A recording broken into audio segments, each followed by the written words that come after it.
gimana ya, bocahnya kan memang kalau ngomong suka nggak kekontrol. Semua sosial media aku diserang juga gitu. Ada ancaman juga kan, jadinya nggak tenang juga. Kalau keluar itu agak takut, agak was-was soalnya ada yang perhatiin. Ya orang tuanya juga ngedon ya, tapi ya dikuat-kuatin buat anak ya.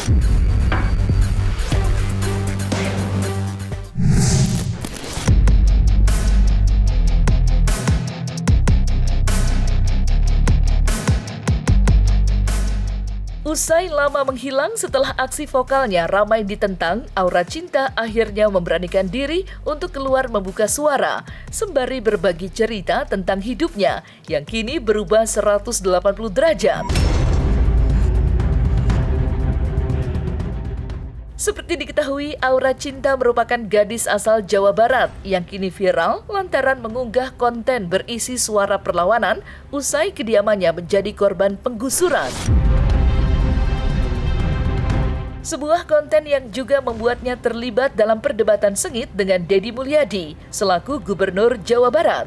Ketika ditemui secara eksklusif oleh tim Cumi Cumi, Aura Cinta lantas bercerita bila hidupnya kini berubah menjadi sungguh berbeda. Dan mirisnya perubahan itu justru terbilang negatif. Ya, Aura Cinta kini habis menjadi sasaran empuk pedasnya cerca netizen, sampai-sampai sempat membuatnya enggan menggunakan media sosial.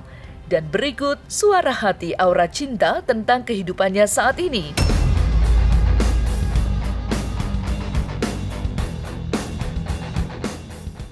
Kalau buat teman-teman sih mungkin ada yang bangga, ada yang enggak juga ya. Soalnya dari anak-anak mungkin yang seusia aku, mungkin baru ada aku kali ya mungkin ya. Baru ada aku yang berani speak up apalagi debat dengan beliau yang punya jabatan tinggi. Sebenarnya ya takut. Ya emang sebenarnya gimana ya, bocahnya kan memang kalau ngomong suka nggak kekontrol. Ya bener kan, efeknya kesininya ya bikin nggak nyaman juga. Ya karena dihujat banyak netizen jadinya ya ngedon juga. Ngedon nggak enak di keluarga ya, berefek semua. Jadi kayak kehidupan kita yang nggak kayak kemarin, bikin nggak nyaman, jadi pikiran juga nggak tenang.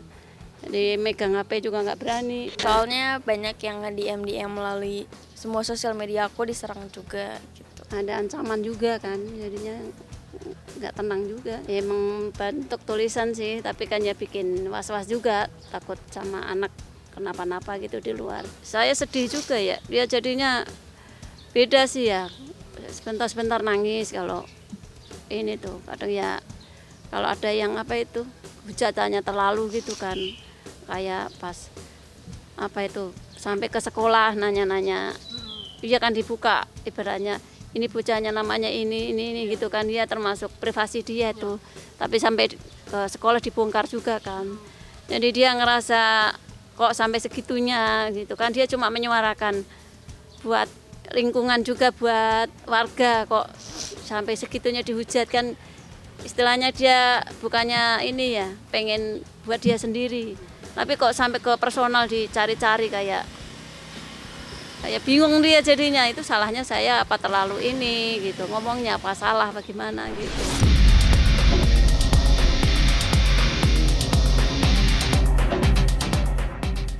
Mirisnya lagi, hal itu tidak hanya tertuju pada Aura Cinta seorang. Iya, anggota keluarganya pun ikut terbawa-bawa. Mulai dari kedua orang tua tercinta hingga adik-adiknya yang masih terbilang cukup belia. Lantas, seperti apakah cerita Aura Cinta terkait peristiwa-peristiwa yang kini justru datang menyapa adik-adik tercinta?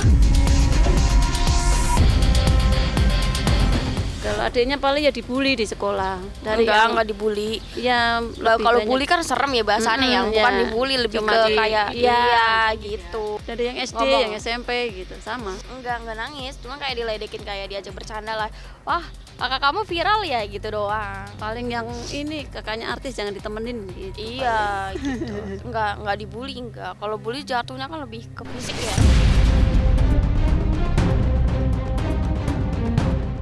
Tidak berhenti sampai di situ saja rupanya, rentetan kejadian kurang menyenangkan yang kini harus menimpa keluarga Aura Cinta usai suara kerasnya menuai pro kontra.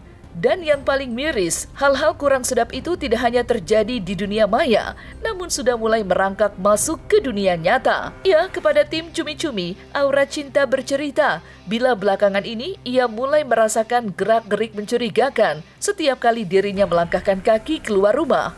Entah dari mana datangnya, namun Aura Cinta merasa bila dirinya kini korban pemantauan dari pihak tidak bertanggung jawab. Parahnya, hal itu membuat Aura Cinta menjadi begitu berhati-hati setiap kali berpergian. Penutup muka serta apapun itu ia kenakan demi menjaga privasi. Lantas, seperti apakah penjelasan Aura Cinta terkait hal itu? Kalau ngerasa perubahan dari sebelumnya banyak ya. Jadi kalau keluar itu agak takut, agak was-was soalnya ada yang perhatiin. Waktu itu aku pernah keluar, penampilan aku mungkin kurang rapi, terus ada yang nge-DM melalui email, dia bilang lihat aku gitu. Sampai kemana-mana bawa masker, bawa Jadi kerudung biar nggak kelihatan kalau ini jadi pakaiannya lebih tertutup. bikin nggak nyaman, mau ngapa-ngapain nggak nyaman. Istilahnya kalau nggak saya dampingin, ya orang tuanya juga ngedon ya, tapi ya dikuat-kuatin buat anak ya. Jadi kalau di depan dia, kita seolah-olah nggak kenapa-napa, padahal di belakang juga nangis. Sama ayahnya juga nangis. Kalau aku juga sama sih, takut juga. Soalnya kalau keluar sedikit agak was-was ya. Iya, didampingin terus sama kita kemana-mana. Dampingin sama orang tua. Kalau sini terutama saya terima kasih sama satpam depannya. Jadinya kalau ada orang masuk, nggak sembarangan dikasih masuk sih. Lebih ditanya dulu kepentingannya apa gitu. Saya kan masih baru di sini. Tetangga sih baik semua sih. Kalau untuk anak-anak muda mungkin gimana ya? Ya, kalau ngomong mungkin ya kalau dari kemarin dia agak dibilangnya kurang sopan apa gimana ya, mungkin belajar dari dia itu ngomongnya mungkin lebih ditata lagi kali. Kalau netizen kan ngomongnya kurang sopan. Iya kali lebih jangan kayak dia biar lebih sopan lagi mungkin.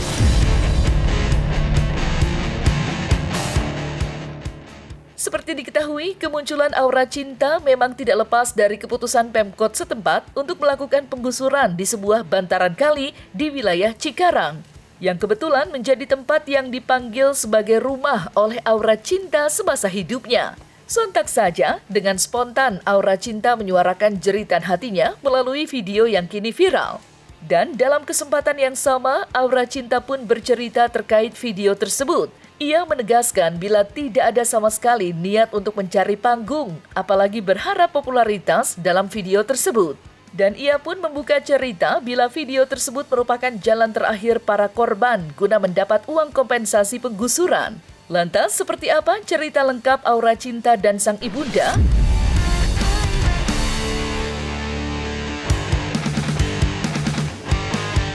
Kita habis digusur itu kan pas pindah-pindahnya dapat waktu sehari doang tuh. Kita ngejual barang yang ada buat DP ini kontrak. Terus kan kedepannya kita bingung ini makannya bagaimana, terus seterusnya bagaimana gitu kan. Makanya dia gerak itu Pak, kali di notis sama gubernur dapat kompensasi biar warga sekitar juga nggak bingung gitu. Makanya dia bikin itu. Sebenarnya ya kita emang terima kan gitu, emang tanah negara. Kita nggak apa istilahnya kayak netizen yang ngomong kita kok pengen menguasai, itu enggak. Kan dia tinggal di situ udah 20 tahun. Pengennya kita bukan ini pengen ini ya. Itu enggak, cuma kita minta korohimanya itu pas buat pindah. Kan itu dari awal emang sama sekali enggak ada pembahasan itu kompensasi. Jadinya kan sampai digusur sampai dapat semingguan juga enggak ada ini kan, makanya dia tergerak hatinya buat bikin video yang viral pertama itu kan di notis. Makanya kan kita dapat 4 hari digusur tuh, dia terus tergerak hatinya bikin. Kok dari ayah ibunya kan gerak terus ini sampai ke mana-mana nggak ada perhatian dari mana-mana kan, sedangkan kita kan ya butuh buat pindah kan, itu sama sekali nggak ada omongan kompensasi kan. Dia kan memperjuangin 30 warga yang di situ, bukan buat kita sekeluarga, enggak, buat 30 kakak yang di situ.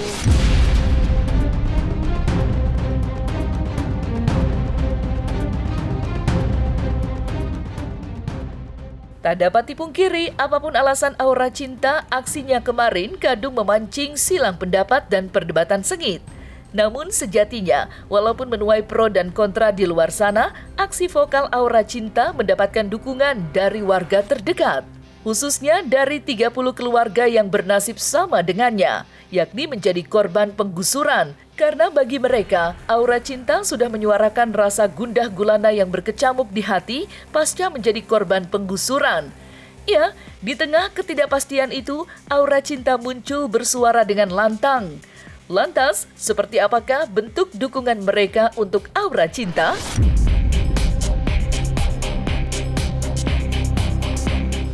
Iya, support Iya, juga. support juga.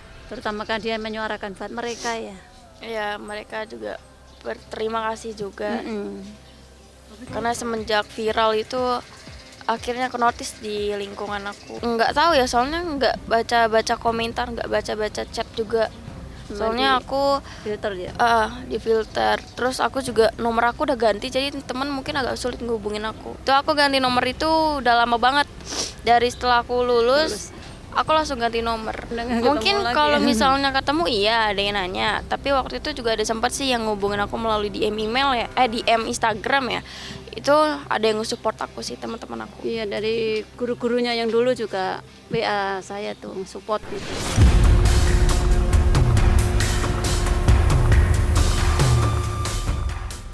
Terlepas dari semua kontroversi, kini nasi sudah menjadi bubur. Walaupun berat terasa di hati, Aura Cinta dan keluarga terpaksa harus pergi dan hidup di rumah kontrakan yang berjarak ratusan meter dari rumahnya dulu untuk sementara waktu. Terhitung sudah 2 minggu Aura Cinta dan keluarga tinggal di kontrakan baru mereka. Namun, mengingat usaha mereka yang dulu bertempatan di rumah lama, keluarga Aura Cinta terpaksa meniti dari nol lagi. Usaha sembako yang dulu sudah berjalan. Dan dalam momen yang sama, tim Cumi-Cumi berkesempatan untuk meliput secara eksklusif kediaman baru Aura Cinta dan keluarga. Dan seperti inilah kondisi kehidupan mereka yang baru.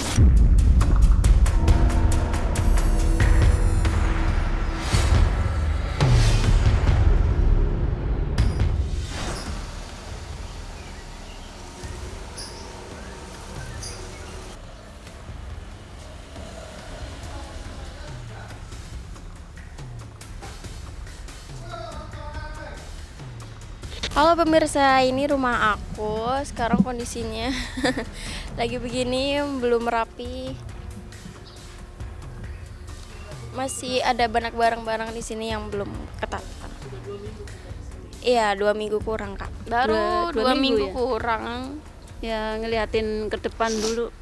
Soalnya kan kita usahanya kan dari nol lagi. Kalau sekiranya nggak ngedukung di sini ya tahu kemana gitu. Nanti ada papanya rencana kemana nggak tahu. Sebenarnya bersyukur kalau dikasih uang ya cukup, tapi kan kalau untuk membangun rumah atau seterusnya kan kurang cukup. Maksudnya ya saya berterima kasih karena sudah dibantu sebesar 10 juta itu udah cukup untuk pindah ngangkutin barang sama untuk tinggal sementara kan juga udah cukup. Jaraknya nggak jauh banget sih, cuman 700-950 meter.